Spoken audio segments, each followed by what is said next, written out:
Hmm. Ayan, hello, what's up po mga ka-backyard? Good morning po. So, ngayon ang pagkapakain natin ng ngayong umaga. At the same time, konting harvest kung may mga umitlog na. Gaya nito. Nag-partial harvest na ako. Check natin kung pang small. So, ayan, ito yung dilaw, ito. Yung pula dito.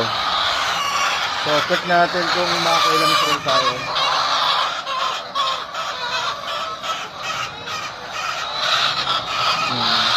So, ang tingin ko ngayon, may bagsakan ng mga itlog natin. Dropping na sila. Tapos dito, napansin ko,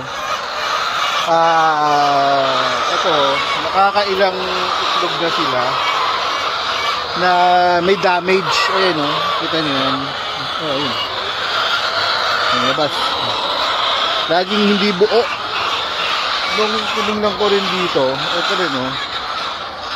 Sa kanila rin galing yan.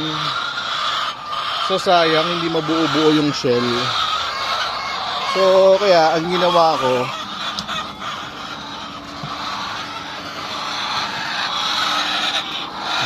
pinasort ko na rin kasi.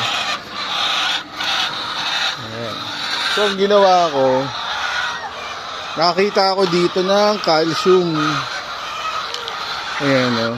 Calcium lactate D3. Ayan. So ngayon, nagdurog ako ng calcium at binigay ko. Kung may makikita kayo mga puti-puti na yan, calcium yan para dito. Ayun, nagdagdag din ako dito ng mga calcium, puti-puti, para mabuo yung egg nila. So if ever na hindi mabuo yung mga ano nyo, mga eggs, kagaya na ito, ayun o. Ako nagdagdag, ano yan, calcium deficiency. So ayan, nagdagdag ako ng calcium. Or yung isa, sesical, ihalo sa feeds. Yan. Kaya bala ko, magdudurog ako nito. Ihalo namin dito sa feeds para mas mapatigas natin yung mga eggshells nila. So yun lang. Pag may nakikita kayong ano, so tips lang mga ka-backyard, kapag ang manok ay kagaya niyan, may hindi nabubuo na mga egg, malalambot yung shell, possible yan, calcium, kulang sila sa calcium, kagaya nito. So bili lang kayo ng any calcium na vitamins para dito,